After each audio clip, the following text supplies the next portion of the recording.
नमस्कार दोस्तों, स्वागत है आपका स्टडी फॉर सिविल सर्विसेज में। यदि स्टडी फॉर सिविल सर्विसेज के छात्र हैं तो ये वाला टेलीग्राम जरूर ज्वाइन करके रखिए। यूट्यूब चैनल में हमारे साथ है तो भी ये वाला टेलीग्राम ज्वाइन करना बहुत ज्यादा जरूरी है। सारे नोटिफिकेशन, सारे अपडेट, सारे मोस्ट इंपोर्टेंट ट्रिक्स, सारा रिवीजन सब कुछ यहाँ पे बताया जाता है। टेस्ट को ध्यान से अटेम्प्ट करिए और बताइए कितना स्कोर आपने किया है, कितने सही किए हैं टोटल क्वेश्चन में से। सभी लोग अपना अपना स्कोर जरूर कमेंट करिए। दोस्तों आइए सेक्शनल टेस्ट को हल करते हैं। ये साइंस का सेक्शनल टेस्ट है और आरओ की जो वैकेंसी आने वाली है, यूपी पीसीएस का जो प्रीलिम्स होने वाला है, इन सब के लिए ये समान रूप से उपयोगी है। साइंस की अपनी जितनी भी तैयारी आपने कर रखी है उसका आप मूल्यांकन कर सकते हैं। देखिए पहला प्रश्न यहाँ सामने है और इसमें कहा जा रहा है कि निम्नलिखित में से किस प्राकृतिक पदार्थ में लौह विद्यमान होता है। और यहाँ पर लिखा हुआ है क्लोरोफिल, कोलेजन, केरोटीन या मायोग्लोबिन। इसमें से कौन सा होगा? तो इसका करेक्ट आंसर हो जाएगा मायोग्लोबिन यानी डी वाला। नेक्स्ट यहाँ वन लाइनर जैसा है। इसके बाद जीन के भीतर अनुक्रम के आधार में परिवर्तन, इसको क्या कहा जाता है? तो इसको कहा जाता है म्यूटेशन। इसमें से जो विकल्प आपको दिखाई दे रहे हैं इसका करेक्ट आंसर हो जाएगा म्यूटेशन यानी उत्परिवर्तन। इसके बाद तीसरे नंबर के प्रश्न को देखिए। यहाँ पर कहा जा रहा है कि फायर अलार्म में किसका उपयोग किया जाता है यानी किसका इस्तेमाल किया जाता है? फोटो सेल का, पानी का, सोलर सेल का या इसमें से किसी का नहीं? तो ये सोलर सेल है जिसका इस्तेमाल फायर अलार्म में किया जाता है। इसका सी वाला आंसर होगा। इसके बाद चौथे नंबर के प्रश्न को देखिए। कौन सा बहुलक एक थर्मोप्लास्टिक नहीं है? मतलब इसमें से 3 जो है वो थर्मोप्लास्टिक होंगे और एक जो है वो थर्मोप्लास्टिक नहीं है, तो वो कौन सा है देख लीजिए। तो चौथा वाला जो है इसका करेक्ट आंसर हो जाएगा बी वाला यानी नियोप्रिन। नियोप्रिन जो है ये थर्मोप्लास्टिक नहीं है। इसके बाद यहाँ पर कहा गया है 5वें नंबर के प्रश्न में, बहुत सरल है, ये आप भी जानते हैं। पॉलिश किए हुए चावल को खाने से, लगातार इसका सेवन करने से कौन सा रोग हो जाता है? तो ये हीनताजन्य रोग होता है और यहाँ पर बेरी बेरी उसका नाम है। तो ये आपने देखा। कौन सा विटामिन बी होता है जरा ये कमेंट बॉक्स में बताइएगा। विटामिन बी के परिवार का ये सदस्य है, मतलब विटामिन बी के लोगों में से ही ये एक है, तो उसमें से कौन वाला है? इसके बाद बेरी बेरी के बाद चलते हैं आगे। यहाँ पर अगले वाले प्रश्न को देखते हैं 6वें नंबर के। निम्नलिखित में से कौन सा विटामिन मनुष्य में रक्तस्राव के लिए उत्तरदायी है? तो ये विटामिन के होगा, यहाँ पर आप देख रहे हैं। इसके बाद आगे चलते हैं। असल में यहाँ पर देखिए थोड़ा सा हिंदी और अंग्रेजी में मिस्टेक है। ये रक्तस्राव नहीं होगा बल्कि रक्त का स्कंदन होगा। यहाँ पे ब्लड कोगुलेशन दिया हुआ है तो इससे स्थिति स्पष्ट होती है। रक्त के थक्के जमाने वाला जो काम होता है उसके लिए, तो यहाँ पर विटामिन के इसका करेक्ट आंसर होगा। इसके बाद आगे चलते हैं 7वें नंबर के प्रश्न को देखते हैं। यहाँ फैक्चुअल डाटा नहीं है बल्कि स्टेटमेंट दिया हुआ है, तो इसे आपको समझना है। मानव मस्तिष्क के बारे में कुछ कथन दिए हैं और पहले कथन में कहा है कि मस्तिष्क हृदय गति को कंट्रोल करने के लिए उत्तरदायी होता है और दूसरे वाले में कहा है कि यह शरीर के संतुलन के लिए उत्तरदायी है। तो आप बताइए कि इसमें से सही कौन सा है? जो सही है उसकी तलाश आपको करनी है। तो इसका करेक्ट आंसर हो जाएगा, इसे आप ध्यान से देखिए, दोनों सही है। इसमें दोनों जो इसके आंसर हैं वो परफेक्ट है, इसलिए सी वाला इसका सही होगा। आगे चलते हैं 8वें नंबर के प्रश्न को देखिए। निम्नलिखित में से कौन सा पदार्थ वृक्ष से प्राप्त किया जाता है? हींग, शिलाजीत, सुहागा या उपरोक्त में से कोई नहीं? तो आप जानते हैं कि जो हींग होता है ये वृक्ष से प्राप्त होता है, बाकी जो है वो जो खनिज पदार्थ होते हैं या चट्टानें होती हैं वहां से निकलता है। जैसे शिलाजीत होता है वो चट्टानों से प्राप्त किया जाता है। ये मतलब कैल्शियम का बहुत प्रचुर मात्रा में स्रोत होता है और ताकत बढ़ाने के लिए लोग खाते हैं इसे। इसके अलावा सुहागा भी ये केमिकल है, एक प्रकार का रसायन है, लेकिन हींग जो है ये पेड़ से प्राप्त होता है। इसके बाद आगे चलते हैं 9वें नंबर के प्रश्न को देखिए। यहाँ सूची 1 को सूची 2 से आपको सुमेलित करना है और सूची 1 में धातु दी हुई है और सूची 2 में उसके गुणधर्म दिए हुए हैं, इन्हें आपको देखना है। तो मेटल और प्रॉपर्टी को आप मिला लीजिए। सोडियम, इसके बाद पारा, चांदी, सीसा यानी लेड, और यहाँ लिखा हुआ है विद्युत का अच्छा सुचालक, कमरे के ताप पर द्रव होता है, द्रव अवस्था में रहता है। ऊष्मा का कुचालक होता है और चाकू से काटा जा सकता है। तो सोडियम इतना नरम होता है कि उसको चाकू से काट सकते हैं, इसलिए ए का 4 हो जाएगा। और अगर ए का 4 होगा तो इसमें से विकल्प कौन सा हो सकता है? ए और बी तो होगा नहीं, इसका विकल्प या तो सी होगा या फिर डी होगा। तो बताइए कौन सा होगा? इसका करेक्ट आंसर हो जाएगा, ध्यान से आप देखें तो इसका सी वाला हो जाएगा। चौथा, दूसरा, पहला, तीसरा यानी बी वाले को दूसरे से मिलाएंगे। पारा जो है यानी मरकरी, ये कमरे के ताप पर लिक्विड होता है और बाकी जो 2 हैं उन्हें भी मिला लीजिए। इसके बाद आगे चलते हैं, इसका सी वाला सही था। यहाँ पर 10वें नंबर के प्रश्न को देखिए। निम्नलिखित में से कौन सा कृत्रिम पदार्थ नहीं है? कृत्रिम पदार्थ इसमें से कौन सा नहीं है? फाइब्राइन, लेक्सॉन, नियोप्रिन और टेफ्लॉन। इसे आपने देखा तो इसका करेक्ट आंसर हो जाएगा फाइब्राइन। यह जो है ये आर्टिफिशियल नहीं है या सिंथेटिक नहीं है, आप इसे ऐसे कह सकते हैं। इसके बाद आगे चलते हैं 10वें नंबर के प्रश्न के बाद 11वें को देखते हैं। 11वें वाले में कहा गया है कि सूची 1 को सूची 2 से आप सुमेलित कीजिए तथा सूचियों के नीचे दिए गए कूट से सही उत्तर का चुनाव कीजिए। तो यहाँ पदार्थ दिया है और उसका जो एप्लीकेशन है यानी यूज है वो दिया हुआ है। नीला थोथा है, ईओसीन है, इसके अलावा सिल्वर आयोडाइड है और जिंक फास्फाइड है। और इधर लिखा हुआ है कृत्रिम वर्षा, कवकनाशी, इसके अलावा लाल स्याही और कृंतकनाशी, किसका इस्तेमाल किस रूप में किया जाता है ये आपको पता होना चाहिए। तो इसका जो करेक्ट आंसर है वो भी सी वाला ही होगा, यानी पहले का हो जाएगा दूसरा, इसके बाद बी वाले का हो जाएगा तीसरा यानी इयोसिन का लाल स्याही, इसके बाद सी वाले का हो जाएगा पहला सिल्वर आयोडाइड, और कृंतकनाशी जो है ये जिंक फास्फाइड हो जाएगा। इस प्रकार से इसको मिलाएंगे। इसके बाद आगे चलते हैं, इसका सी वाला सही था। 12वें नंबर के प्रश्न को देख लीजिए, निम्नलिखित में से कौन सा एक प्राकृतिक रूप में वायुमंडल में पाई जाने वाली ग्रीन हाउस गैस नहीं है। ग्रीन हाउस गैसें जो होती हैं ये सूर्य के विकिरण को अपने अंदर एब्जॉर्ब करने की ताकत रखती हैं और इससे ये तापमान को बढ़ाती हैं। ये एक प्राकृतिक प्रक्रिया है, लेकिन जब ये ज़्यादा मात्रा में होने लगती है तो ये ग्लोबल जो क्लाइमेट है उस पर बुरा असर डालती है। इस समय देखिए इसमें दिया हुआ है nitrogen oxide, carbon dioxide, methane और ओजोन, कौन सा नहीं है इसमें से ये आपको बताना है। तो 12वां जो है इसका करेक्ट आंसर हो जाएगा नाइट्रोजन ऑक्साइड। यहाँ जो ग्रीन हाउस गैस नहीं है वायुमंडल में पाई जाने वाली वो आपको बतानी थी, तो नाइट्रोजन ऑक्साइड होगा। जो नहीं शब्द होता है उसको जरूर ध्यान देना चाहिए। इसके बाद 13वें नंबर के प्रश्न को देखिए, निम्नलिखित में से कौन सा एक सदिश राशि है। दाब, ऊर्जा, संवेग और कार्य। सदिश और अदिश का मतलब आप जानते हैं, सदिश का मतलब है दिशाओं सहित और अदिश का मतलब है दिशाओं से रहित। यानी सदिश राशियों में परिमाण के साथ साथ दिशा की भी आवश्यकता होती है, दोनों चाहिए, और अदिश में सिर्फ परिमाण ही यहाँ काफ़ी होता है, आवश्यक होता है, दिशा की कोई ज़रूरत नहीं होती। तो इसमें से कौन सी सदिश राशि है ये आपको बताना है, देख लीजिए। तो 13वां जो है इसका संवेग हो जाएगा, यहाँ पर ये जो है ये सदिश राशि। इसके बाद 14वें नंबर के प्रश्न को देख लीजिए, विद्युत चुंबकीय तरंगों की अनुप्रस्थ प्रकृति प्रमाणित होती है किस चीज़ के द्वारा। किस चीज़ के द्वारा हम जान पाते हैं कि ये जो तरंगे हैं ये अनुप्रस्थ प्रकृति रखती हैं। अनुप्रस्थ का मतलब समझ रहे हैं, जो ट्रांसवर्स नेचर होता है वो रखती हैं। तो यहाँ लिखा हुआ है कि प्रकाश के व्यतिकरण के द्वारा या प्रकाश के ध्रुवण के द्वारा, यहाँ ध्रुवण दिया है, ये ध्रुवण होगा। इसके बाद प्रकाश के विवर्तन के द्वारा या प्रकाश के परावर्तन के द्वारा, इसमें से कौन सा होगा। तो इसका हो जाएगा बी वाला, यानी प्रकाश के ध्रुवण के द्वारा, पोलराइजेशन ऑफ लाइट जो है उसके द्वारा इस चीज़ का ज्ञान होता है।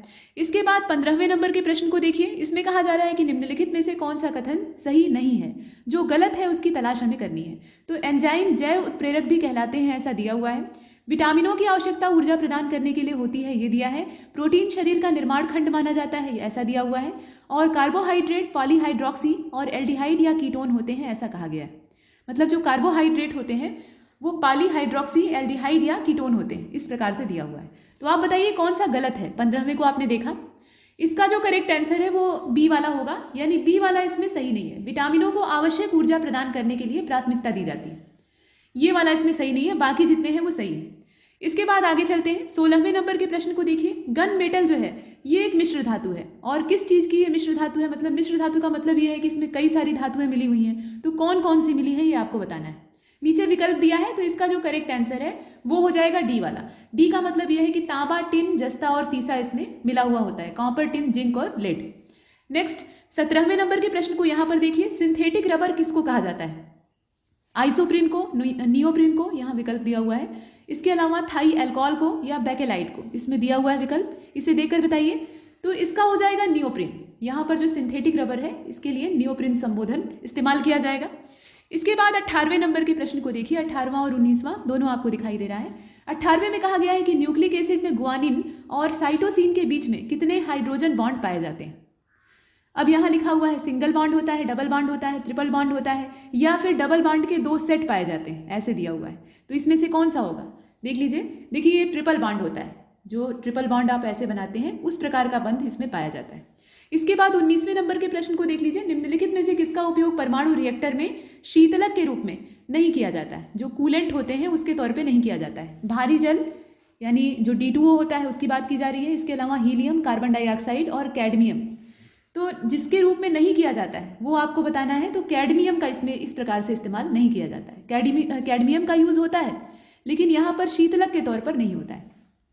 इसके बाद आगे चलते हैं, यहाँ पर 20वें नंबर के प्रश्न को देख लीजिए। डी ब्रॉगली समीकरण, जो डी ब्रॉगली का इक्वेशन है उससे किस चीज़ का पता लगता है। इलेक्ट्रॉन की तरंग प्रकृति, इलेक्ट्रॉन की कण प्रकृति, इलेक्ट्रॉन की द्वैती प्रकृति यानी डुअल नेचर ऑफ इलेक्ट्रॉन, और शेल का ऊर्जा स्तर, किस चीज़ का ज्ञान होता है जरा बताइए। बहुत ही सरल प्रश्न है। इलेक्ट्रॉन की जो द्वैती प्रकृति होती है, मतलब कण के समान भी बर्ताव करता है और तरंग के समान भी बर्ताव करता है, ये दोनों चीज़ें इस समीकरण से दर्शाई जाती हैं। तो ये डे ब्रॉगली का इक्वेशन है, डी ब्रॉगली या डे ब्रॉगली, इसका जो सी वाला है वो सही होगा। इसके बाद आगे चलते हैं, 21वें नंबर के प्रश्न को देखिए। पारिस्थितिकी तंत्र का प्रेरक बल होता है। पारिस्थितिकी तंत्र का प्रेरक बल किस प्रकार का होता है, मतलब किस चीज से होता है, ये आपको बताना है। तो कार्बोहाइड्रेट, बायोमास, कार्बन या सौर ऊर्जा, कौन सी चीज है। तो आप जानते हैं कि बिना सौर ऊर्जा के कोई भी पारिस्थितिकी तंत्र हो वो चल नहीं पाएगा। जो मुख्य ऊर्जा का स्रोत है वो कौन है, प्रेरित करने वाला कौन है, सूर्य है। सूर्य से ही ऊर्जा प्राप्त होती है। तो यहाँ पर बेझिझक आप लगा सकते हैं। इसके बाद देखिए 22वें नंबर के प्रश्न को। इसमें कहा जा रहा है कि निम्नलिखित में से कौन सा लौह धातु के क्षयकरण में आवश्यक है, केवल ऑक्सीजन, ऑक्सीजन तथा नमी, केवल हाइड्रोजन या हाइड्रोजन तथा नमी, इसमें से कौन सा होगा। तो इसका जो करेक्ट आंसर है वो हो जाएगा ऑक्सीजन तथा नमी, यानी बी वाला इसका सही है। इसके बाद 23वें को देख लीजिए। निम्नलिखित में से कौन सा पदार्थ पृथ्वी पर प्राकृतिक रूप से पाया जाने वाला सबसे कठोर पदार्थ है। प्राकृतिक रूप से पाया जाने वाला सबसे कठोर पदार्थ, तो आप जानते हैं कि इसमें से कौन सा होगा, आपको बताने की भी आवश्यकता नहीं, ये वाला है। इसके बाद 24वें नंबर के प्रश्न को देखिएगा। इसमें कहा जा रहा है कि महासागर में अगर कोई चीज डूब जाती है तो उसकी स्थिति का पता लगाने के लिए किस यंत्र का इस्तेमाल किया जाता है। इसमें से कौन सा जो डिवाइस है या ऑपरेटस है वो यूज किया जाता है। तो यहाँ दिया हुआ है, इसमें से आप देखिए सोनार जो है वो इस्तेमाल किया जाता है। सोनार की सहायता से अंदर जो अल्ट्रासोनिक वेव्स हैं उनको भेजा जाता है और वो टकरा कर अंदर लौटती है, तो उसके आधार पर गहराई का अंदाजा होता है कि कहाँ पे वो चीज़ डूबी हुई है। इसके बाद आगे चलते हैं। 25वें प्रश्न को देखिएगा। इसमें कहा जा रहा है कि सूची 1 को सूची 2 से सुमेलित कीजिए और नीचे दिए गए कूट से सही उत्तर का चयन कीजिए। तो सूची 1 में विटामिन के, विटामिन डी, ई और सी दिया हुआ है और इनका स्रोत जो है वो सूची 2 में दिया हुआ है। इसको आपको मिलाना है। तो 25वें का जो करेक्ट आंसर है वो हो जाएगा डी वाला। डी के हिसाब से इसको मिला लीजिए, यानी पहले का हो जाएगा चौथा, इसके अलावा जो बी वाला है इसका हो जाएगा तीसरा, और सी वाला जो है इसका हो जाएगा पहला, और बचता है सी, ये मतलब विटामिन सी वाला, और इसका जो डी वाला विकल्प है। तो आप जानते हैं कि ये खट्टा होता है तो खट्टे फलों में पाया जाएगा, नींबू में पाया जाएगा, या नींबू जैसे जो और खट्टे फल हैं उनके अंदर पाया जाएगा। इस प्रकार से मिलाएंगे। कहने का मतलब यह है कि विटामिन के का जो है वो अल्फा अल्फा हो जाएगा, विटामिन डी का जो है वो कॉड लिवर आयल हो जाएगा। कॉड एक मछली होती है, उसके लिवर का तेल। इसी प्रकार से विटामिन ई ये गेहूं के जो अंकुर का तेल होता है, भ्रूण का तेल मतलब जो उसके अंकुर निकलते हैं उसमें से जो तेल निकलता है उससे प्राप्त होता है। और विटामिन सी का यहाँ नींबू हो जाएगा। इसके बाद आगे चलते हैं। यहाँ पर 26वें नंबर के प्रश्न को देख लीजिए। इसमें कहा जा रहा है कि निम्नलिखित में से कौन से सूक्ष्मजीव जैव उर्वरक के रूप में प्रयुक्त होते हैं। तो विषाणु, कवक, प्रोटोजोआ और साइनोबैक्टीरिया, इस प्रकार से दिया हुआ है। आप जरा बताइए इसमें से कौन सा होगा। तो देखिए इसमें जो साइनोबैक्टीरिया हैं ये जैव उर्वरक के तौर पे इस्तेमाल होते हैं, यानी बायो फर्टिलाइजर के तौर पे इनका यूज किया जाता है। इसके बाद 27वें नंबर के प्रश्न में कहा गया है कि एक भूस्थैतिक कृत्रिम उपग्रह का आवर्तकाल कितना होता है, यानी इसका हमें जो टाइम पीरियड ऑफ रोटेशन है वो बताना है। ये प्रश्न बहुत बार रिपीट कर चुका है लेकिन अच्छा प्रश्न है, इसे ध्यान से देखिएगा। इसका हो जाएगा 24 घंटा। इसके बाद 28वें नंबर के प्रश्न को देखिए। सूची 1 को सूची 2 से सुमेलित कीजिए और सूचियों को नीचे दिए गए कूट से मिलान कीजिए। तो यहाँ लिखा हुआ है सिरका में उपस्थित अम्ल, इसके अलावा दूध का खट्टा होना, हड्डियों में उपस्थित यौगिक और आमाशय रस में उपस्थित अम्ल, और उसका नाम जो है वो सूची 2 में दिया हुआ है, इसको आपको मिलाना है।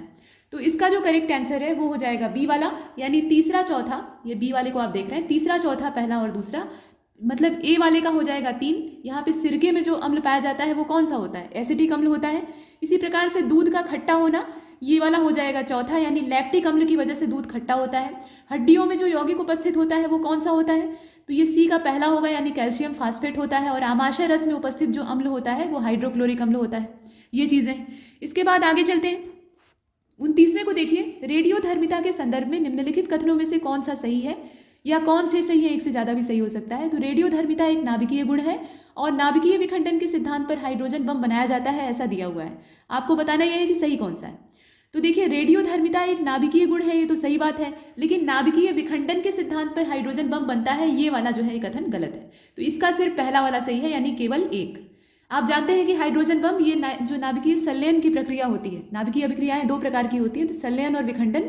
जो संलयन की प्रक्रिया होती है जिसमें कि छोटे नाभिक जुड़कर एक बड़े नाभिक का निर्माण करते हैं, उससे हाइड्रोजन बम बनता है। हालांकि इसको शुरू करने के लिए, स्टार्ट करने के लिए पहले परमाणु बम से इसमें विस्फोट कराना पड़ता है, तब जाकर ये जो न्यूक्लियर रिएक्शन है ये स्टार्ट होता है, और उसके बाद तब संलयन की प्रक्रिया शुरू होती है और हाइड्रोजन बम विनाश करता है, और ये ज़्यादा विध्वंसकारी होता है। इसके बाद आगे चलते हैं। 30वें नंबर के प्रश्न को देखते हैं। इसमें कहा जा रहा है कि निम्नलिखित में से कौन सा सही सुमेलित नहीं है। तो फसल और प्रजाति दी हुई है, ये इस तरह के भी प्रश्न आते हैं। यहाँ सरसों लिखा हुआ है, मटर है, अलसी है और धान है, और इसकी जो प्रजाति है वरुणा, रचना, नीलम और राधे, अच्छे अच्छे नाम है। बताइए कौन सा इसमें से सुमेलित नहीं है। जो 30वां आप देख रहे हैं इसका करेक्ट आंसर कौन सा होगा, इसका हो जाएगा डी वाला। धान का जो यहाँ नाम है राधे, ये सही नहीं, बाकी जो प्रजातियां हैं वो अपने नाम से सही सही मैच कर रही हैं। इसके बाद 31वें को देख लीजिए, जौ के अंकुरित बीजों के किण्वन से यानी उसके फर्मेंटेशन से बनी हुई जो शराब होती है उसको क्या कहा जाता है? बियर कहा जाता है, वाइन कहा जाता है, वोदगा कहा जाता है, बहुत ही नशीली होती है, और रम कहा जाता है। इसमें से कौन सा होगा? तो इसका जो करेक्ट आंसर है वो बियर हो जाएगा। जौ के अंकुर से जो तेल निकलता है या पदार्थ निकलता है उसको यहाँ पे किण्वन कराया जाता है, यानी कुछ समय के लिए ऐसे ही सड़ने के लिए छोड़ दिया जाता है, और उसके बाद उससे जो शराब बनती है उसको बियर कहा जाता है। इसके बाद 32 को देखिए, निम्नलिखित में से कौन सी गैस प्राचीन यानी आदिम समय जो था उस समय पृथ्वी के वायुमंडल में नहीं पाई जाती थी, यानी अब पाई जाती है लेकिन उस समय नहीं पाई जाती थी? मीथेन, अमोनिया, ऑक्सीजन या कार्बन डाइऑक्साइड? इसमें से विकल्प कौन सा होगा? ये मीथेन जो है ये पहले अनुपस्थित थी। जब जीवों का यहाँ निर्माण होता है तो जीवों से उत्सर्जित होने की वजह से ये बनती है, या जैव उत्पाद जो होते हैं। इसके बाद आगे चलते हैं 32 के बाद 33 को देखिए, कोरोना रोगियों के उपचार के लिए प्रयुक्त हाइड्रोक्सी क्लोरोक्वीन दवा जो है निम्नलिखित में से किस पौधे की छाल से प्राप्त होती है? तो आप जानते हैं कि ये सिनकोना से प्राप्त होती है। इसमें से कौन सा होगा? 33 का सिनकोना हो जाएगा। यहाँ साफ साफ आंसर है। बाकी जो है वो औषधियाँ तो है लेकिन इस चीज़ की नहीं है। इसके बाद 34वें नंबर के प्रश्न को देख लीजिए। इसमें कहा जा रहा है कि जो सफ़ेद कपड़े होते हैं वो काले कपड़ों की अपेक्षा ठंडे होते हैं, ऐसा क्यों है? तो वही बात है कि गाय को कम गर्मी लगती है और भैंस को ज़्यादा लगती है, वही बात यहाँ भी लागू होती है। ये संपूर्ण प्रकाश को परावर्तित कर देते हैं। जब ये प्रकाश अपने पास रखेंगे ही नहीं तो गर्मी इसके अंदर रुकेगी नहीं, और गर्मी रुकेगी नहीं तो लगेगी नहीं। और काले कपड़े क्या करते हैं? वो पर्याप्त मात्रा में सोख लेते हैं गर्मी को, और इस वजह से काले कपड़े धारण करने वाले को या काले रंग के जो जानवर होते हैं उनको ज़्यादा गर्मी लगती। इसके बाद आगे चलते हैं 35 को देखते हैं। तो 35 में कहा गया है कि सूची 1 को सूची 2 से सुमेलित कीजिए। सूची 1 में ब्लीचिंग पाउडर लिखा हुआ है, बेकिंग सोडा है, वॉशिंग पाउडर है और प्लास्टर ऑफ पेरिस है। इनका जो रासायनिक नाम होता है वो आपको सूची 2 में दिया हुआ है। बताइए कौन सा किससे मैच करेगा? यहाँ 35 को आप देख रहे हैं, इसका जो करेक्ट आंसर है वो सी हो जाएगा। सी का मतलब यह है कि पहले का हो जाएगा तीसरा, दूसरे का हो जाएगा पहला, तीसरे का हो जाएगा दूसरा, और चौथा यानी जो डी वाला है उसका हो जाएगा चौथा। यानी यहाँ प्लास्टर ऑफ पेरिस पहले से ही मैच है और बाकी जो है उन्हें आपको मैच कराना है, तो इसका सी वाला सही है। इसके बाद आगे चलते हैं। यहाँ 36 को देखिए, कुसुम एक तिलहनी फसल है और इसका वैज्ञानिक नाम क्या है आपको बताना है। ये यहाँ पे लिखा हुआ है, तो इसमें नाम देख लीजिए। ये ग्लाइसिन मैक्स है, या रिसिनस कम्युनिस है, या कार्थेमस टिक्टोरियस है, या बंची टॉप है। बंकी टॉप भी इसको कहा जाता है। तो कौन सा होगा? 36 इसका हो जाएगा कार्थेमस टिक्टोरियस। ये वाला जो नाम है ये कुसुम के लिए इस्तेमाल होता है। यहाँ इसका इंग्लिश भी दिया हुआ है। इसके बाद आगे चलते हैं। यहाँ पर देखिए 37 को, निम्नलिखित में से किस बहुलक का प्रयोग बुलेट प्रूफ जो खिड़कियाँ होती हैं, विंडोज होती हैं, उनको बनाने के लिए किया जाता है? पॉलीएमाइड, पॉलीकार्बोनेट, या टेफ्लॉन, या केवलॉर? इसमें से कौन सा होगा? तो इसका जो करेक्ट आंसर है वो पॉलीकार्बोनेट हो जाएगा, यानी बी वाला। इसके बाद 38 को देखिए। 38 में कहा गया है कि निम्नलिखित में से कौन सी एक गैस अक्रिय गैस नहीं है? तो अक्रिय गैसों का आप जानते हैं कि उनका जो अंतिम कोश है वो पूर्ण रूप से भरा होता है। इस वजह से वो रासायनिक अभिक्रिया करने में रुचि नहीं दिखाती हैं और इसीलिए इन्हें अक्रिय यानी इनर्ट गैसेस कहा जाता है। नोबेल गैसेस भी कहा जाता है। तो यहाँ पर देख लीजिए, नियॉन है, फ्लोरीन है, ऑर्गन है और जीनान है। तो फ्लोरीन जो है ये अक्रिय नहीं है, बाकी जो है वो यहाँ पे ऑक्टेट रूल को आइडियली फॉलो करती है। इसके बाद आगे चलते हैं। यहाँ पर 39 को देख लीजिए। प्रतिबल का एसआई मात्रक पूछा गया है। तो एसआई मात्रक प्रतिबल का क्या हो जाएगा? न्यूटन पर मीटर स्क्वायर, मीटर पर सेकेंड स्क्वायर, डाइन या जूल पर सेकेंड स्क्वायर? इसमें से कौन सा होगा? तो आप भी जानते हैं कि न्यूटन पर मीटर स्क्वायर ये जो है ये प्रतिबल का एसआई मात्रक हो जाएगा। इसके बाद 40वें नंबर के प्रश्न को देखिए। 40वें में कहा जा रहा है कि निम्नलिखित में से किसमें ध्वनि की चाल यानी साउंड की जो वेलोसिटी होती है, स्पीड होती है, यहाँ वेलोसिटी नहीं है, तो वो सबसे ज़्यादा होती है। ये किस में होती है आप बताइए? हाइड्रोजन में होगी, तांबे में होगी, शुष्क वायु में होगी, या समुद्री जल में होगी? तो आप जानते हैं कि जो धातुएं होती हैं उसमें ये ज़्यादा होगी, इसलिए यहाँ पर तांबा हो जाएगा।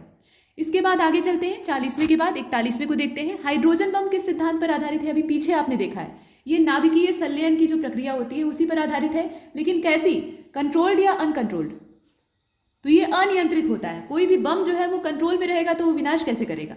तो यहाँ पर उसमें नियंत्रण कुछ भी नहीं होता है, ये अनियंत्रित संलयन अभिक्रिया का नमूना है। इसके बाद 42 को देखिए। 42 में कहा गया है कि किस वैज्ञानिक ने प्रकाश के अपवर्तन के नियम का आविष्कार किया था, यानी law of refraction of light. Reflection और रिफ्रैक्शन दो चीज होती है, तो यहाँ पर अपवर्तन की बात हो रही है। ये कौन से साइंटिस्ट थे? फर्मी थे, जॉन नेपियर थे, थॉमस यंग थे, या स्नेल थे? आप बताइए इसमें से कौन सा? ये स्नेल घोंघे वाले स्नेल नहीं है, वैज्ञानिक का नाम है। तो 42वां जो है इसका करेक्ट आंसर हो जाएगा स्नेल। स्नेल का नियम आपने पढ़ा होगा और उसमें प्रकाश के अपवर्तन का जो सिद्धांत है उसको बखूबी दर्शाया गया है। इसके बाद 43वें नंबर के प्रश्न को देखिए। इसमें कहा जा रहा है कि कौन सा सुमेलित नहीं है? तो यहाँ पे फसल और वीड जो है यानी खरपतवार वो दिए हुए हैं। तो गेहूं, धान, मटर और बरसीम, और उनके सामने लिखा हुआ है फलेरिस माइनर, बथुआ, प्याजी और कासनी।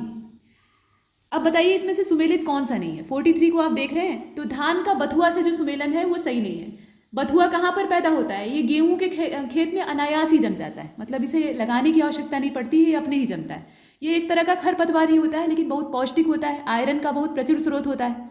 तो इस प्रकार से है, गेहूं का बथुआ होना चाहिए, लेकिन यहाँ पर धान के सामने दिया है। इसके बाद आगे चलते हैं, यहाँ त्रिकोष्ठीय हृदय के बारे में पूछा गया है, यानी जो 3 चैम्बर्ड हार्ट होता है वो किसके पास पाया जाता है? स्तनधारियों में होता है, पक्षियों में होता है, एम्फीबियंस में होता है या फिशेज में होता है? किस में होगा?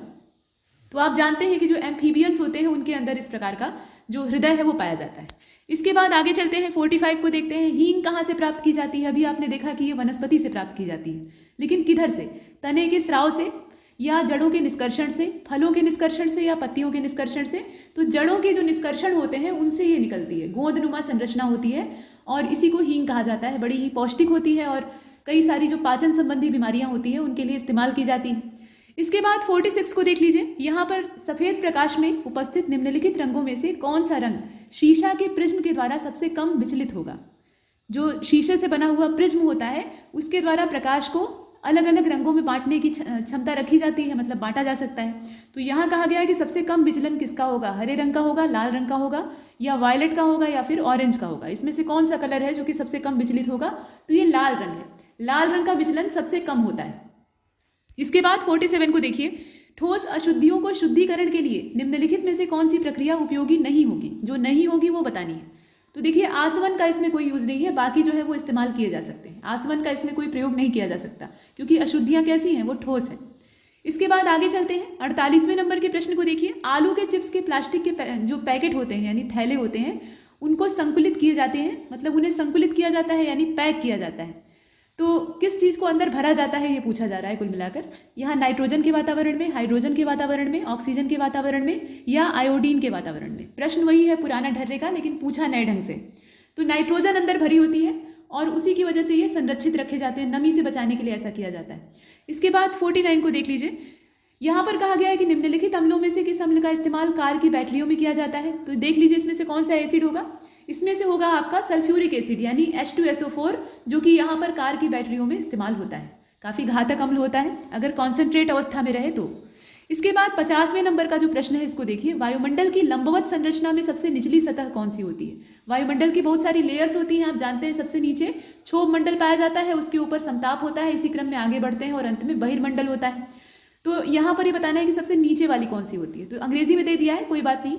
यहाँ पे ट्रोपोस्फियर होगा, यानी जो सी वाला इसका विकल्प है वो सही होगा। ट्रोपोस्फियर यानी वही क्षोभ मंडल। उसके बाद स्ट्रेटोस्फियर होता है यानी समताप मंडल। समताप मंडल की जो निचली परत होती है और क्षोभ मंडल की जो सबसे ऊपरी परत होती है, उसी में ओजोन लेयर पाई जाती है। यहाँ तक हमने इसे देखा।